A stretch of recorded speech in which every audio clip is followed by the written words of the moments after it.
بسم اللہ الرحمن الرحیم۔ ملک الموت نے کہا، موت کی تکلیف قبر کے عذاب سے کہیں زیادہ ہے۔ حضور صلی اللہ علیہ وسلم نے ملک الموت کو فرمایا، موت کی تکلیف سے نجات کیا ہے؟ عرض کیا، جو یہ کلمہ روزانہ 10 لاکھ پڑھے گا، نزا کے ہر دور تکلیف سے پاک رہے گا۔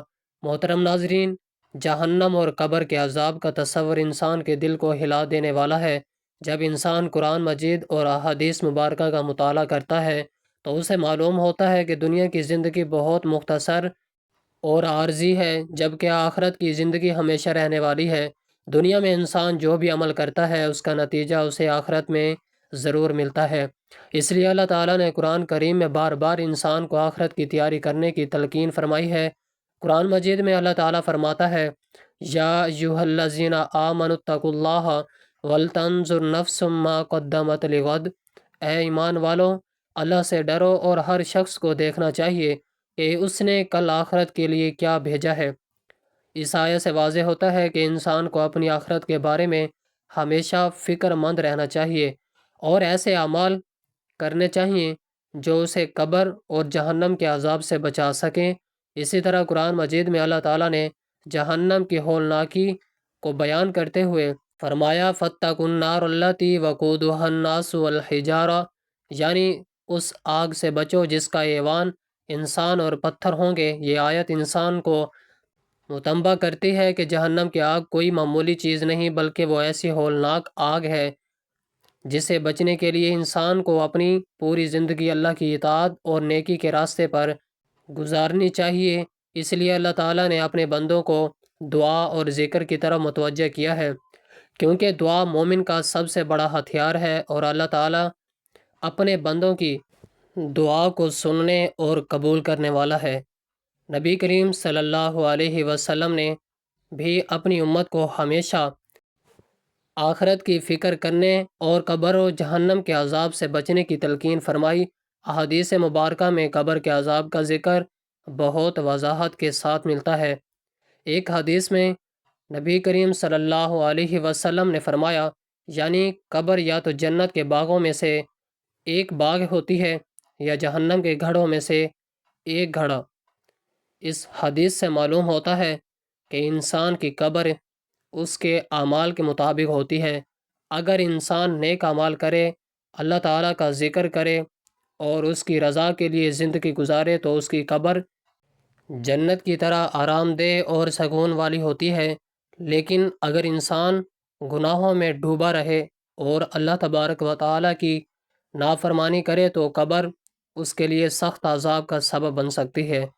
اسی طرح ایک اور حدیث میں نبی کریم صلی اللہ علیہ وسلم نے فرمایا کہ آپ صلی اللہ علیہ وسلم اکثر اللہ تعالیٰ سے قبر کے عذاب اور جہنم کے عذاب سے پناہ مانگا کرتے تھے۔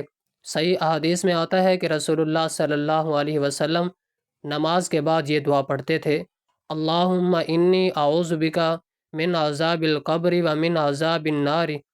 اے اللہ، میں تیری پناہ مانگتا ہوں قبر کے عذاب اور جہنم کے عذاب سے۔ اس حدیث سے معلوم ہوتا ہے کہ خود نبی کریم صلی اللہ علیہ وسلم بھی اللہ تعالیٰ سے پناہ مانگتے تھے اور اپنی امت کو بھی اس کی تلقین دیتے تھے تاکہ وہ دنیا اور آخرت کے عذاب سے محفوظ رہ سکیں۔ اسلام میں دعا کی بہت بڑی اہمیت ہے۔ دعا بندے اور اللہ کے درمیان ایک مضبوط تعلق قائم کرتی ہے۔ جب بندہ سچے دل سے اللہ تبارک و تعالیٰ کو پکارتا ہے تو اللہ تعالیٰ اس کی فریاد کو سنتا ہے اور اس پر رحم فرماتا ہے۔ بہت سی دعائیں ایسی ہیں جو نبی کریم صلی اللہ علیہ وسلم نے اپنی امت کو سکھائی تاکہ وہ زندگی کے مختلف مسائل پر آخرت کے خوف سے محفوظ رہ سکیں۔ یہ دعاؤں میں کچھ دعائیں ایسی بھی ہیں جو قبر کے عذاب، جہنم کی آگ اور نزاع کی سختیوں سے بچنے کا ذریعہ بنتی ہیں۔ حقیقت یہ ہے کہ انسان اپنی زندگی میں کبھی نہ کبھی اس حقیقت کے بارے میں ضرور سوچتا ہے کہ مرنے کے بعد کیا ہوگا، قبر کی تنہائی کیسی ہوگی، کہ آگ کتنی سخت ہوگی۔ یہی سوالات انسان کے دل میں خوف پیدا کرتے ہیں اور وہ اللہ تعالیٰ کی طرف رجوع کرنے لگتا ہے۔ اللہ تبارک و تعالیٰ اپنے بندوں پر بہت مہربان ہے، اس لیے اس نے اپنے محبوب صلی اللہ علیہ وسلم کے ذریعے ایسی دعائیں اور اذکار عطا فرمائے جو انسان کے لیے دنیا اور آخرت دونوں میں سکون اور حفاظت کا سبب بنتے ہیں۔ جب انسان ایمان اور یقین کے ساتھ ان دعاؤں کو پڑھتا ہے تو اللہ تعالیٰ اس کے دل کو سکون دیتا ہے، اس کی قبر کو آسان بنا دیتا ہے اور اسے جہنم کے عذاب سے محفوظ فرما دیتا ہے۔ اس لیے علماء کرام ہمیشہ یہ نصیحت کرتے ہیں کہ انسان کو اپنی زندگی میں اللہ تبارک و تعالیٰ کا ذکر، دعا اور استغفار کو معمول بنا لینا چاہیے، کیونکہ یہ چیزیں نہ صرف انسان کو دنیا کی مشکلات سے بچاتی ہیں بلکہ آخرت میں بھی کامیابی کا سبب بنتی ہیں۔ جب بندہ اللہ تبارک و تعالیٰ سے سچی توبہ کرتا ہے تو اس کا ذکر کرتا ہے اور اس سے پناہ مانگتا ہے تو اللہ تبارک و تعالیٰ اس پر اپنی رحمت کے دروازے کھول دیتا ہے۔ اسی طرح دعائیں ایسی بھی ہیں جن کے بارے میں احادیث میں بشارت دی گئی ہے کہ اگر کوئی شخص انہیں اخلاص پر یقین کے ساتھ پڑھ لے تو اللہ تبارک و تعالیٰ اسے قبر کے عذاب اور جہنم کی آگ سے محفوظ فرما دیتا ہے اور اس کی موت کو آسان بنا دیتا ہے۔ ہر مسلمان کو چاہیے کہ زندگی میں ایسے مبارک کلمات اور دعاؤں کو یاد کرے اور انہیں پڑھنے کا اہتمام کرے، کیونکہ یہی دعائیں اور اذکار انسان کی آخرت کو سنوارنے کا ذریعہ بنتے ہیں اور اللہ تعالیٰ کی رحمت کو اپنی طرف متوجہ کرتے ہیں۔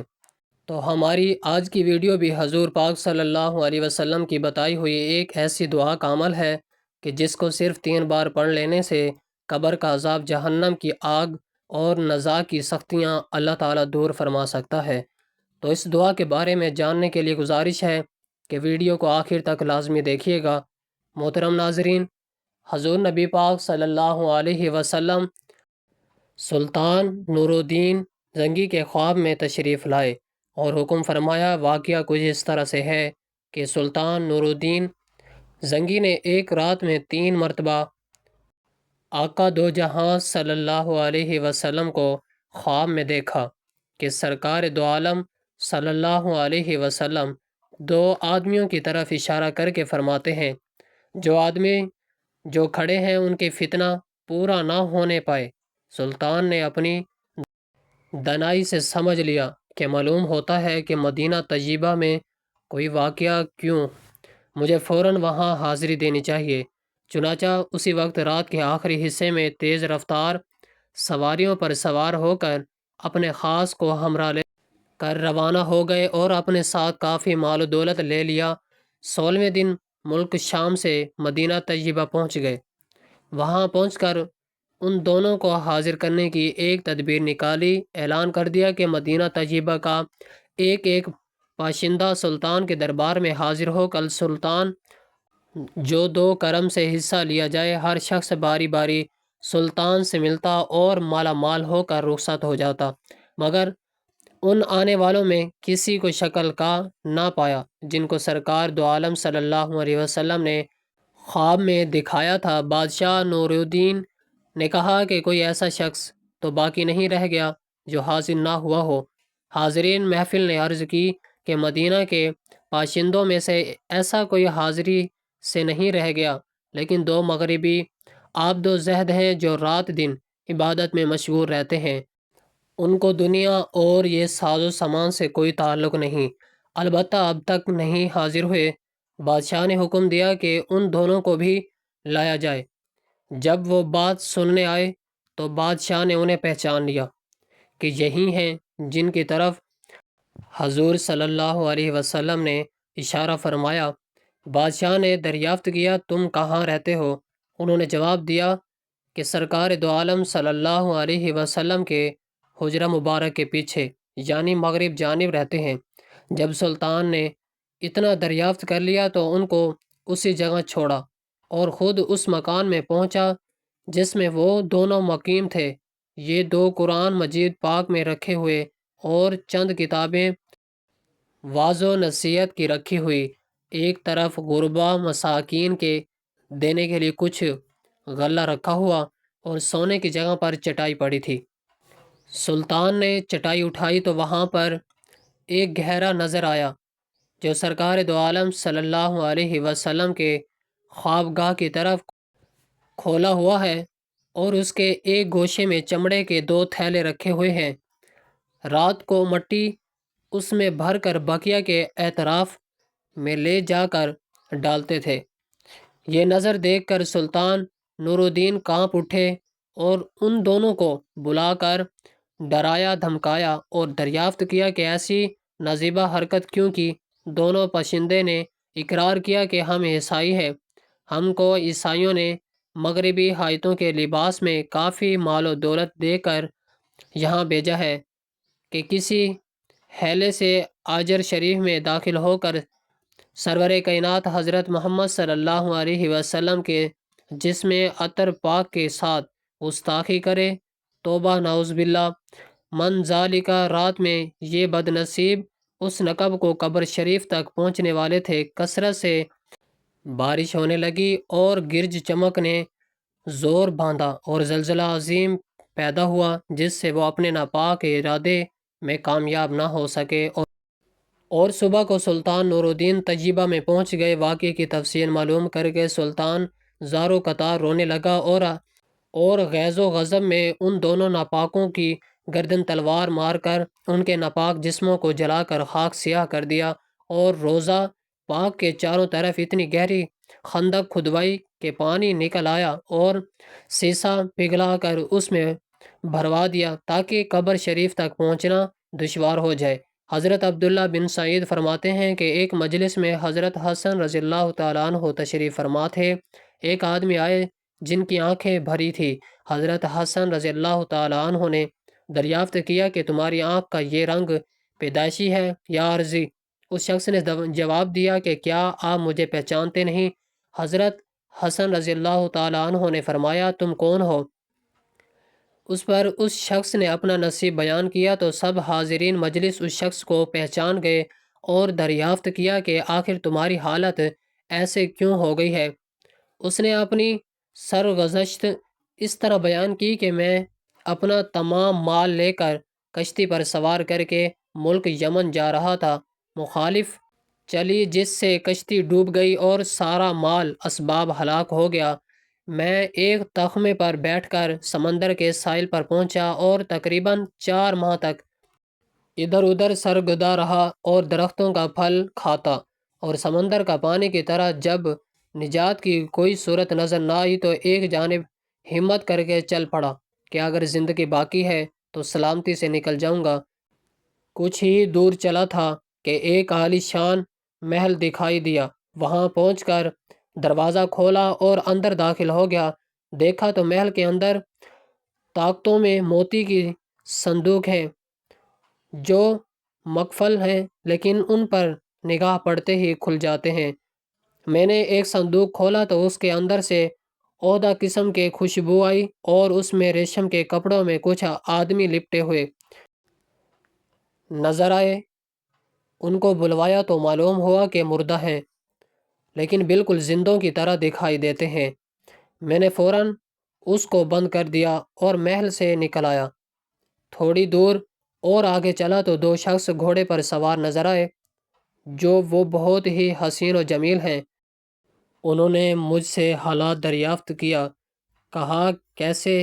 میں نے اپنا پورا واقعہ کہہ سنایا۔ دونوں سواروں نے کہا اچھا اور آگے جاؤ، ایک بزرگ درخت کے نیچے نماز میں ملیں گے، ان سے اپنا قصہ بیان کرو، وہ تمہاری مدد فرمائیں گے۔ میں نے ان بزرگ کی خدمت میں حاضر ہو کر سلام عرض کیا اور واقعہ بیان کیا۔ محل کا واقعہ سن کر ان کو گھبراہٹ ہوئی اور فرمایا تم نے وہاں پر کیا کیا ہے؟ میں نے کہا صندوق اور دروازہ سب بند کر دیا ہے۔ اب ان کو اطمینان ہوا اور فرمایا اچھا تم بیٹھو۔ اتنے میں ایک بادل آیا جس نے کہا السلام علیکم یا ولی اللہ۔ بزرگ نے فرمایا کس طرف ارادہ ہے؟ بادل نے جواب دیا فلاں مقام جانا ہے۔ اس کے بعد دوسرا بادل حاضر خدمت ہوا، اس نے کہا میں بصرہ کو جا رہا ہوں۔ اس بزرگ نے حکم دیا اچھا تم نیچے اتر آؤ، اور فوراً اتر کر حاضر خدمت ہوا۔ بزرگ نے اس شخص کو سوار کر کے کہا اس کی منزل تک پہنچا دو۔ جب میں اس بادل پر سوار ہوا تو ان بزرگ کی خدمت میں عرض کیا آپ کو اس ذات کا واسطہ جس نے آپ کو یہ بلند مرتبہ نعمت فرمائی ہے، مجھے یہ بتا دیں کہ وہ عمل کیسا ہے اور گھوڑے سوار کون لوگ ہیں اور آپ کون ہیں؟ بزرگ نے بتایا جو کل تم نے دیکھا وہ سمندر میں شہید ہونے والوں کے لیے ہے۔ جو سمندر میں شہید ہو جاتے ہیں تو کچھ فرشتے مقرر ہیں جو انہیں اٹھا کر اس محل میں صندوق کے اندر ریشمی کپڑے میں لپیٹ کر رکھ دیتے ہیں، اور وہ دونوں گھوڑے سوار ہر صبح شام اللہ رب العزت کی جانب سے سلامتی کی خوشخبری سناتے ہیں۔ اور میں خضر علیہ السلام ہوں، میں نے دربار الہی میں سوال کیا کہ میرا حشر تمہارے نبی حضرت سیدنا محمد صلی اللہ علیہ وسلم کی امت کے ساتھ ہو۔ بعد ازاں میں اس جگہ سے بادل پر سوار ہو کر چلا تو مجھ پر ایسا خوف طاری ہوا کہ جس سے میری صورت متغیر ہو گئی، جیسا کہ اس وقت آپ لوگوں کو نظر آ رہی ہے۔ اس واقعے کو علامہ ابن حجر مکی رحمۃ اللہ علیہ نے اپنی کتاب میں نقل فرمایا ہے۔ امت مرحومہ میں وہ شخص بھی ہوگا جس کے گناہوں کے دفتر بھرے ہوں گے، وہ ان میں کسی امر کا انکار نہ کر سکے گا اور نہ کوئی عذر اس کے پاس ہوگا۔ اس ایک پرچے جس پہ کلمہ شہادت لکھا ہوگا اس شخص کو دیا جائے گا کہ جا تلوا کر آؤ، پھر ایک پلڑے میں وہ سب دفتر رکھے جائیں گے جو ان کے نام اعمال یعنی گناہ، اور ایک میں وہ پرچہ قدرت الہی سے وہ پرچہ دفتروں سے بھاری ہو جائے گا اور وہ بشاش جنت میں داخل ہوگا۔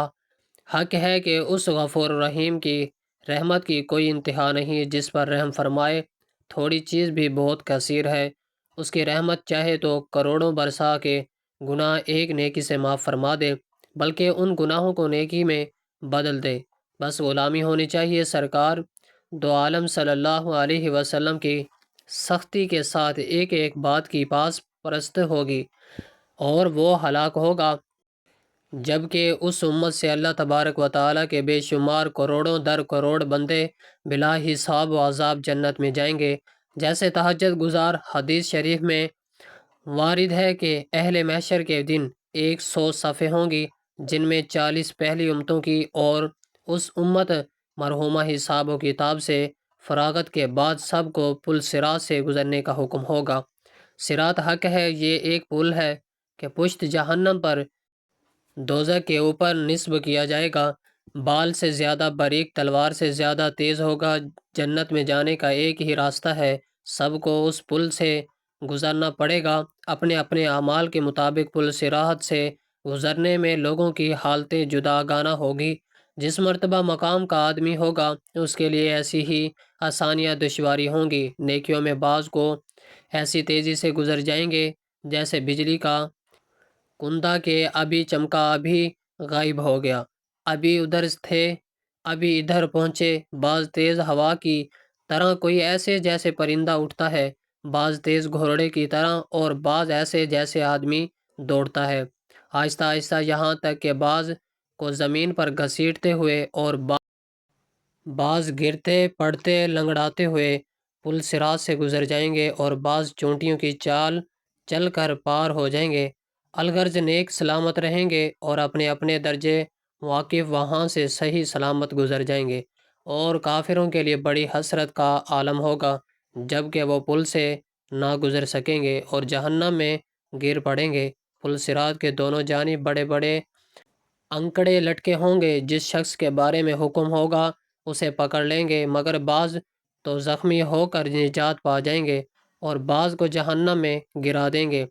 سب سے پہلے نبی اکرم صلی اللہ علیہ وسلم اس پل صراط سے گزر فرمائیں گے، پھر باقی انبیاء مرسلین گزریں گے، ان کے بعد حضور اقدس صلی اللہ علیہ وسلم کی امت مسلمہ مرحومہ، پھر اور امتیں گزریں گی۔ روایت ہے حضرت ابو ہریرہ رضی اللہ تعالیٰ عنہ فرماتے ہیں، فرمایا یا رسول اللہ صلی اللہ علیہ وسلم نے کہ ایسا کوئی سونے چاندی والا نہیں جو اس کا حق زکوٰۃ ادا نہ کرے، مگر جب قیامت کا دن ہوگا تو اس کے لیے آگ کے پتھر بنا جائیں گے، پھر انہیں دوزخ کی آگ میں دھکیلا جائے گا جس سے اس کے پہلو، پیشانی اور پیٹھ داغی جائے گی۔ جب بھی لائے جائیں گے تو داغے جائیں گے۔ یہ دن بھر ہوتا رہے گا جس کی مقدار 50,000 سال ہے، حتیٰ کہ بندوں میں فیصلہ کر دیا جائے تو یہ جنت یہ دوزخ کا اپنا راستہ دیکھے گا۔ مشہور صحابی حضرت ابو سعید خدری رضی اللہ تعالیٰ عنہ کا بیان ہے کہ حضور سید عالم صلی اللہ علیہ وسلم ایک دن مسجد میں تشریف لے گئے تو آپ صلی اللہ علیہ وسلم نے وہاں حضرت ابو امامہ انصاری رضی اللہ تعالیٰ عنہ کو دیکھا۔ آپ صلی اللہ علیہ وسلم نے فرمایا، اے ابو امامہ رضی اللہ تعالیٰ عنہ، تم اس وقت میں جب کہ نماز کا وقت نہیں ہے مسجد میں کیوں اور کیسے بیٹھے ہو؟ حضرت ابو امامہ رضی اللہ تعالیٰ عنہ کہا کہ یا رسول اللہ صلی اللہ علیہ وسلم، میں بہت سے افکار اور قرضوں کے بارے میں زیر بار ہوں۔ ارشاد فرمایا گیا کہ کیا میں تم کو ایسا کلام تعلیم کر دوں جب تم اس کو پڑھو تو اللہ تعالیٰ تمہارے فکر کو دفع فرما دے اور تمہارے قرض کو ادا کر دے؟ حضرت ابو امامہ رضی اللہ تعالیٰ عنہ نے عرض کیا، کیوں نہیں یا رسول اللہ صلی اللہ علیہ وسلم، مجھے ارشاد فرمائیے۔ تو آپ صلی اللہ علیہ وسلم نے ارشاد فرمایا کہ تم روزانہ صبح و شام یہ دعا پڑھ لیا کرو۔ حضرت ابو امامہ رضی اللہ تعالیٰ عنہ کہتے ہیں کہ میں نے اس دعا کو پڑھا تو میری فکر جاتی رہی اور خداوند تعالیٰ نے میری قرض کو بھی ادا فرما دیا۔ حضرت خدیجہ رضی اللہ تعالیٰ عنہ یہ حضور اقدس صلی اللہ علیہ وسلم کی سب سے پہلی حیات ہیں۔ ان کے والد کا نام قبیل بن اسد اور ان کے والدہ کا نام فاطمہ بنت زاہدہ ہے۔ یہ خاندان قریش کی بہت ہی معزز اور نہایت ہی دولت مند خاتون تھی۔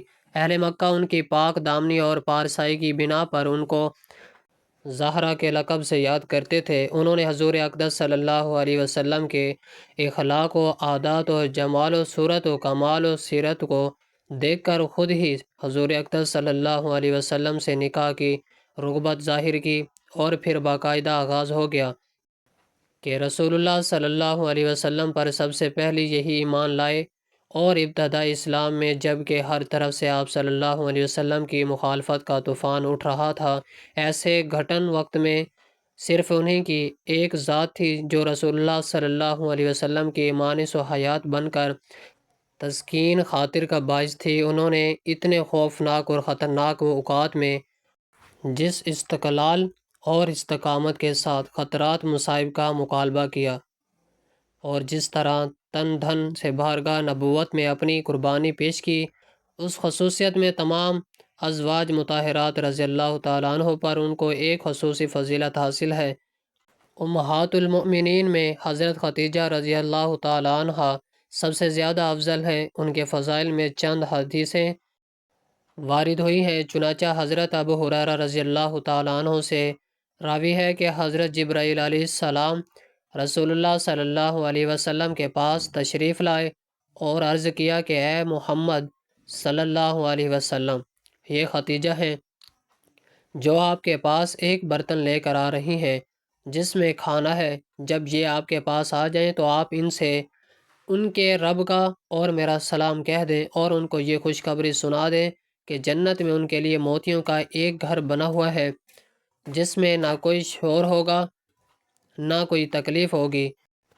حدیث شریف میں ہے کہ حضرت ابو ذر غفاری رضی اللہ تعالیٰ عنہ روایت کرتے ہیں کہ رسول اللہ صلی اللہ علیہ وسلم نے ارشاد فرمایا، اللہ تبارک و تعالیٰ فرماتا ہے کہ اے میرے بندے، بے شک جب تک تو میری عبادت کرتا رہے گا اور مجھ سے مغفرت کی امید رکھے گا، میں تجھ کو معاف کرتا رہوں گا، چاہے تجھ میں کتنی ہی برائیاں کیوں نہ ہوں۔ میرے بندے، اگر تم زمین پر گناہ کے ساتھ بھی مجھ سے اس حال ملے میرے ساتھ کسی کو شریک نہ کیا تو میں بھی زمین پر مغفرت کے ساتھ تجھ سے ملوں گا، یعنی بھرپور مغفرت کر دوں گا۔ حضور نبی اکرم صلی اللہ علیہ وسلم نے ارشاد فرمایا، جو شخص یعنی رات کو اپنے بستر پر سونے سے پہلے یہ 2-3 مرتبہ پڑھ کر سوئے گا تو اللہ تبارک و تعالیٰ اس کے تمام گناہ کو بخش دے گا، اگرچہ اس کے گناہ درختوں کے پتوں اور ڈیلوں کی ریت کی تعداد میں ہوں۔ اس کو فرشتے منادی کرتے ہیں، بخشے بخشائے اٹھ جاؤ۔ اللہ تبارک و تعالیٰ فرشتوں کے سامنے فرماتا ہے کہ کیا یہ میرا بندہ یہ جانتا ہے کہ اس کا کوئی رب ہے جو گناہوں کو معاف کرتا ہے اور اس کو پکڑ بھی سکتا ہے؟ سن لو، میں نے اپنے بندے کی مغفرت فرما دی۔ تو ناظرین محترم، آپ نے یہ عمل کسی بھی وقت کر لینا ہے۔ اگر آپ کسی نماز کے بعد پڑھنا چاہیں تو بھی افضل ہے، ورنہ جب جہاں جیسے آپ کا وقت مل جائے آپ نے سب سے پہلے حضور پاک صلی اللہ علیہ وسلم کی ذات اقدس پر درود پاک کا نذرانہ پیش کرنا ہے۔ درود پاک کوئی سا بھی پڑھ سکتے ہیں، آپ صلی اللہ علیہ وسلم پڑھ لیں، آپ صلی اللہ علیہ محمد پڑھ لیں، لیکن درود ابراہیمی کی اہمیت فضیلت بہت زیادہ ہے، اس لیے ثواب کے طور پر ایک تو میرے ساتھ بھی درود پاک پڑھ لیں۔ اللہم صلی علی محمد وعلی آل محمد کما صلیت علی ابراہیم وعلی آل ابراہیم انکا حمید مجید۔ اللہم بارک علی محمد وعلی آل محمد کما بارکت علی ابراہیم وعلی آل ابراہیم انکا حمید مجید۔ درود پاک پڑھنے کے بعد آپ نے سب سے پہلے اللہ تعالیٰ کے یہ نام پڑھ لینے ہیں: یا رحمان یا رحیم، یا غفور یا ستار، یا منجی، اے بے حد رحم کرنے والے، اے بہت بخشنے والے، اے عیبوں کو چھپانے والے، اے نجات دینے والے۔ اللہ تعالیٰ کے یہ نام آپ نے ہاتھوں کی انگلیوں پر یہ تسبیح کے دانوں پر گن کر صرف 41 مرتبہ پڑھ لینے ہیں، اور اس کے بعد آپ نے یہ دعا صرف 3 مرتبہ پڑھ لینی ہے: بسم اللہ الرحمن الرحیم، استغفر اللہ العظیم الذی لا الہ الا هو الحی القیوم واتوب الیہ۔ شروع کرتا ہوں اللہ کے نام سے جو بڑا مہربان نہایت رحم کرنے والا ہے۔ میں اس عظیم اللہ سے بخشش مانگتا ہوں جس کے سوا کوئی معبود نہیں، وہی زندہ ہے، سب کو قائم رکھنے والا ہے، اور میں اس کی طرف توبہ کرتا ہوں۔ یہ بہت بابرکت استغفار ہے۔ حدیث میں آتا ہے کہ جو شخص اخلاص کے ساتھ استغفار کرتا ہے اللہ تعالیٰ اس کے گناہ معاف فرما دیتا ہے اور اس کے لیے آسانیاں پیدا فرماتا ہے۔ اور اس کے بعد آپ نے ایک اور دعا کو بھی صرف 10 مرتبہ پڑھ لینا ہے۔ اس کو آپ ہاتھوں کی انگلیوں پر یہ تسبیح کے دانوں پر گن کر صرف 10 مرتبہ پڑھ لیں: ربنا اصرف عنا عذاب جہنم ان عذابها کان غراما انہا ساءت مستقرا و مقاما۔ اے ہمارے رب، ہم سے جہنم کا عذاب دور فرما دے، بے شک اس کا عذاب چمٹ جانے والا ہے، بلا شبہ وہ بہت ہی بڑا ٹھکانہ اور رہنے کی جگہ ہے۔ یہ دعا اللہ کے نیک بندوں کی دعا ہے جس کا ذکر قرآن مجید میں آیا ہے۔ اس دعا میں بندہ اللہ تعالیٰ سے جہنم کے عذاب سے پناہ مانگتا ہے۔ علماء فرماتے ہیں کہ جو شخص اخلاص کے ساتھ اللہ تعالیٰ سے جہنم سے نجات مانگتا ہے اللہ تعالیٰ اس پر اپنی رحمت فرماتا ہے۔ اس لیے بہت سے اولیاء اللہ اور بزرگ اس دعا کو کثرت سے پڑھنے کی تلقین کرتے ہیں۔ ان کو پڑھنے کے بعد آخر میں اتنا ہی درود پاک پڑھ لینا ہے جتنا عمل کے شروع میں پڑھا تھا۔ حدیث شریف میں ہے، حضرت ابو ہریرہ رضی اللہ تعالیٰ عنہ سے روایت ہے کہ میں نے سرور کونین حضرت محمد صلی اللہ علیہ وسلم کو ارشاد فرماتے ہوئے سنا: کوئی بندہ گناہ کر لیتا ہے، پھر ندامت ہو کر کہتا ہے میرے رب، میں ہوں تو گناہ کر بیٹھا، تو مجھے معاف فرما دے، تو اللہ تعالیٰ فرشتوں کے سامنے فرماتا ہے کہ کیا یہ میرا بندہ یہ جانتا ہے کہ اس کا کوئی رب جو گناہوں کو معاف کرتا ہے اور اس کو پکڑ بھی سکتا ہے؟ سن لو، میں نے اپنے بندوں کی مغفرت فرما دی۔ پھر وہ بندہ جب تک اللہ تعالیٰ چاہے گناہ سے رکا رہتا ہے، پھر کوئی گناہ کر بیٹھتا ہے تو ندامت ہو کر کہتا ہے کہ میرے رب، میں تو ایک اور گناہ کر بیٹھا ہوں، تو اس کو بھی معاف فرما دے، تو رب تعالیٰ فرشتوں سے فرماتا ہے کہ کیا میرا بندہ یہ جانتا ہے کہ اس کا کوئی رب ہے جو گناہ معاف فرماتا ہے اور اس پر پکڑ بھی سکتا ہے؟ سن لو، میں نے اپنے بندے کی مغفرت فرما دی، بندہ جو چاہے کرے، یعنی ہر گناہ کے بعد توبہ کرتا رہے، میں اس کی توبہ قبول کرتا رہوں گا۔ سبحان اللہ۔ اللہ تعالیٰ سے عاجزانہ دعا کرتے ہیں ہم تمام مسلمان بہن بھائیوں کو گناہوں سے بچنے کی توفیق عطا فرمائے۔ اللہ تعالیٰ ہم سب کا حامی و ناصر ہو۔ ناظرین، گزارش ہے کہ اللہ تعالیٰ کے 99 ناموں میں سے کوئی ایک نام ضرور ٹائپ کریں۔ اللہ تعالیٰ ہم سب کا حامی و ناصر ہو۔